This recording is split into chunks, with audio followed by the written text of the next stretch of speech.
Hi friends, welcome to చెక్కలం సౌజన్య. చాలా days తర్వాత అయితే మీ ముందుకు వచ్చాను. మీరందరూ ఎలా ఉన్నారు? బాగున్నారా? నేనైతే చాలా బాగున్నాను. అలాగే మన ఛానల్ నేమ్ చేంజ్ చేశాకైతే అసలు కుకింగ్ వీడియోసే పెట్టట్లేదు కదా. సో ఈరోజు అయితే మంచి రెసిపీతో అయితే వచ్చాను. వెజిటేరియన్కి నాన్ వెజిటేరియన్కి మంచి రెసిపీ అన్నట్టు సూపర్గా ఉంటుంది. అసలు చాలా స్పెషల్. ఎంత బాగుంటుందా అంటారు. చాలా చాలా బాగుంటుంది ఫ్రెండ్స్. మీరు తప్పకుండా ట్రై చేయండి. అలాగే మన ఛానల్ ఇప్పటివరకు ఎవరైనా చూడని వాళ్ళు ఎవరైనా ఉంటే సబ్స్క్రైబ్ చేయండి. మన ఛానల్ చూసిన వాళ్ళు వీడియో చూసిన వాళ్ళు ఒక్క లైక్ చేయండి ఫ్రెండ్స్. మీరు లైక్ చేస్తేనే మన వీడియోస్ కొంచెం ముందుకు వెళ్తూ ఉంటాయి. ఇంతగా రిక్వెస్ట్ చేస్తున్నాను అనుకోండి, ఆర్డర్ అయితే కాదు. ఇంకెందుకు లేట్, మనం వీడియోకి అయితే వెళ్ళిపోదాం. రెసిపీ నేమ్ అయితే గుర్తుకుంది కదా, కాలీఫ్లవర్ మంచూరియా రైస్. చాలా చాలా బాగుంటుంది. అస్సలు మీరు కనుక ఇలా చేసి పెడితే పిల్లలు ఎంత హ్యాపీగా ఫీల్ అవుతారో తెలుసా. నాన్ వెజ్ తినే వాళ్ళకైనా వెజిటేరియన్కి అయితే చాలా స్పెషల్ అంటారు. ఇది ఒక స్పెషల్ డిష్ అంటారు. ఎందుకంటే వాళ్ళకి ఏముండదు, పన్నీరు, మసాలాకాయ, బెండకాయ, దొండకాయ, వంకాయ ఇవే ఉంటాయి కదా. సో అలా కాకుండా ఇలా స్పెషల్గా చేస్తే చికెన్ బిర్యానీ తిన్న ఫీలింగ్ వస్తుంది వాళ్ళకి. అంత బాగుంటుంది అన్నట్టు. తప్పకుండా ట్రై చేయండి. ఇంకెందుకు లేట్, వీడియోలోకి అయితే వెళ్ళిపోదాం. ప్రాసెస్ అయితే చూసేయండి. కాలీఫ్లవర్ మంచూరియా రెసిపీ అయితే చూసేయండి. రెసిపీలోకి అయితే వచ్చేసాను. కాలీఫ్లవర్ అంతా ఇలా కట్ చేసి పెట్టేసుకొని కార్న్‌ఫ్లోర్ వేసేసుకోవాలి. ఎక్కువగా వేయద్దు, లైట్గా కార్న్‌ఫ్లోర్ వేసేసుకొని కొంచెం పించ్ ఆఫ్ అయితే నేను ఫుడ్ కలర్ యాడ్ చేశాను. ఫుడ్ కలర్ జస్ట్ ఆప్షనల్ మాత్రమే. నచ్చని వాళ్ళు ఎవరైనా ఉంటే స్కిప్ చేయండి. అలాగే లైట్గా వాటర్ వేస్తూ మంచిగా మిక్స్ చేసేసుకోవాలి. చూసారు కదా ఎంత కలర్ఫుల్గా ఉందో. పిల్లలకి కలర్ఫుల్ అంటే చాలా ఇష్టం కదా. సో నేను అందుకోసం అయితే కలర్ అయితే యాడ్ చేశాను. స్పైసెస్ తగ్గట్టుగా సాల్ట్ ఇంకా కారం అయితే వేసేసుకోవడమే. ఇలా అన్నీ మంచిగా వేసేసుకొని మంచిగా మిక్స్ చేసేసుకోవాలి.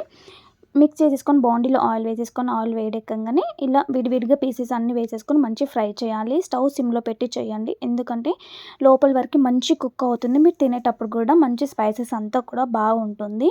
సో ఇలా మంచిగా ఫ్రై అయిపోయాయి చూసారు కదా. ఇంక ఇవన్నీ ప్లేట్లోకి సర్వ్ చేసుకుందాం. సేమ్ చికెన్ పీసెస్లా కనిపిస్తున్నాయి కదా. సో మంచూరియా అయితే మనకు ఫ్రై అయింది. ఇలాగా ప్లేట్లోకి అయితే క్యారెట్, బీన్స్, క్యాబేజీ, ఆనియన్, కరివేపాకు, పచ్చిమిర్చి అయితే కట్ చేసేసుకున్నాను. ఇలా నైస్గా కట్ చేసి పెట్టేసుకోండి. అలాగే వెల్లుల్లిపాయలు, కొత్తిమీర, స్ప్రింగ్ ఆనియన్ అయితే కట్ చేసి పెట్టుకోవాలి. ముందుగానే రైస్ మనం కుక్ చేసుకొని చల్లార్చుకోవాలి. మరొకసారి బ్యాండ్ పెట్టేసి ఆయిల్ వేడెక్కినాక మనం కట్ చేసిన వెజిటేబుల్స్ అన్నీ వేసేసుకొని ఇందులోకి, అలాగే మనం కట్ చేసిన వెల్లుల్లిపాయలు కూడా ఇందులోనే వేసేసి మంచిగా ఫ్రై చేయాలి. ఈ ప్రాసెసింగ్ కూడా మనం స్టవ్ సిమ్లో పెట్టే చేయాలి. అలాగే ఈ వెజిటేబుల్స్ 80% మాత్రమే కుక్ అవ్వాలి, ఫుల్గా అయితే కాదు. అప్పుడే టేస్ట్ బాగుంటుంది. స్పైసెస్ తగ్గట్టుగా అన్ని స్పైసెస్ అయితే యాడ్ చేసుకోవడమే. నేనైతే సాల్ట్ ఇంకా చిల్లీ అయితే వేస్తున్నాను. కారం మన టేస్ట్కి తగ్గట్టుగా వేసేసుకోండి. స్పైసీ తినేవాళ్ళు స్పైసీగా, చప్పగా తినేవాళ్ళు చప్పగా. అలాగే సాల్ట్ ఇంకా కారం వేసాను కదా, పించ్ ఆఫ్ అయితే నేను కొంచెం టేస్టింగ్ సాల్ట్ అయితే వేసాను. అలాగే చికెన్ మసాలా కూడా యాడ్ చేశాను. టేస్టింగ్ సాల్ట్ ఏంటంటే సేమ్ మన రెస్టారెంట్ తిన్న ఫ్లేవర్ అయితే వస్తుంది. అందుకోసం అయితే యాడ్ చేశాను. ఇవన్నీ మంచిగా మిక్స్ చేసేసుకోవాలి. ఇప్పుడు దీనిలోకి సోయా సాస్ అనేది యాడ్ చేస్తున్నాను. సోయా సాస్ వేసేసుకొని మంచిగా మిక్స్ చేసేసుకోవాలి. మిక్స్ చేసేసుకొని ఒక్క 1 మినిట్ తర్వాత మనం చిన్న కప్ వాటర్ అనేది యాడ్ చేయాలి. ఇదంతా ఇలా మంచిగా మిక్స్ చేయండి. ఆటోమేటిక్గా కలర్ చేంజ్ అయిపోయాయి చూసారు కదా. ఇప్పుడు చిన్న కప్ వాటర్ ఎందుకు వేస్తానంటే మనం చేసేది మంచూరియా రైస్ కాబట్టి నేను వాటర్ అనేది యాడ్ చేశాను. సో నేను చేసే క్వాంటిటీకి అయితే చిన్న కప్ సరిపోతుంది. ఇప్పుడు ఈ వాటర్ బాయిల్ అయ్యేటప్పుడు మనం ఫ్రై చేసుకున్న మంచూరియా పీసెస్ అన్నీ ఇందులో వేసేసుకోవాలి. కాలీఫ్లవర్ మంచూరియా పీసెస్ అయితే వేసేసుకొని మంచిగా మిక్స్ చేయాలి. మిక్స్ చేస్తే ఏంటంటే సేమ్ మనం రైస్ తినేటప్పుడు మంచూరియా తిన్న ఫీలింగ్ వస్తుంది అన్నట్టు, అంత బాగుంటుంది. సో హైలో పెడితే ఏంటంటే పీసెస్కి ఆ స్పైసెస్ అంతా పట్టుకోదు. సిమ్లో పెట్టి చేస్తే ఏంటంటే పీసెస్కి అంతా కూడా మంచి ఫ్లేవర్ అంతా పట్టుకొని చాలా టేస్టీగా ఉంటుంది. తినేటప్పుడు బాగా అనిపిస్తుంది. సో వాటర్ అంతా దగ్గరకు వచ్చేసింది చూసారు కదా. ఇలా మొత్తం మంచి దగ్గరకు అవ్వాలి. మంచి మిక్స్ చేయాలి. అలాగే మాత్రం ఒకసారి మిక్స్ చేసి అలా పెట్టకూడదు, లేదంటే అన్ని పీసెస్కి పట్టుకోదు. ఇప్పుడు రైస్ అయితే యాడ్ చేసేసుకోవడమే. ఇలా రైస్ వేసేసుకొని మనం మంచిగా మిక్స్ చేయాలి. చాలా చాలా బాగుంటుంది.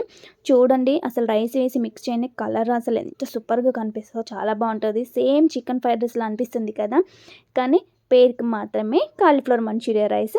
ఇప్పుడు పైనుంచి కొత్తిమీర, స్ప్రింగ్ ఆనియన్స్, అలాగే మనం ఫ్రై చేసుకున్న మంచూరియా పీసెస్ ఉన్నాయి కదా, అవన్నీ ఇంట్లో కట్ చేసి వేసేసుకోవాలి. ఎందుకంటే అవి ఫస్ట్ వేసి సాఫ్ట్గా ఉంటాయి, ఇవి క్రిస్పీగా ఉంటాయి. రెండు మిక్స్ చేస్తుంటే చాలా బాగుంటుంది. ఎంతో ఇష్టమైన కాలీఫ్లవర్ మంచూరియా రైస్ అయితే రెడీ అయిపోయింది. చూసారు కదా ఎంత కలర్ఫుల్గా ఉందో. తింటే మాత్రం నెక్స్ట్ లెవెల్ అండి. అసలు ఇంత బాగుంటుందా అంటారు. ఎప్పుడు క్యాబేజీతోనే కాదు, మంచూరియా కాలీఫ్లవర్తో కూడా మీరు చేయండి. మంచూరియాతో పాటు రైస్ చేసేసుకోండి. ప్లేట్లో సర్వ్ చేసుకొని onion. Please like, share, subscribe my channel.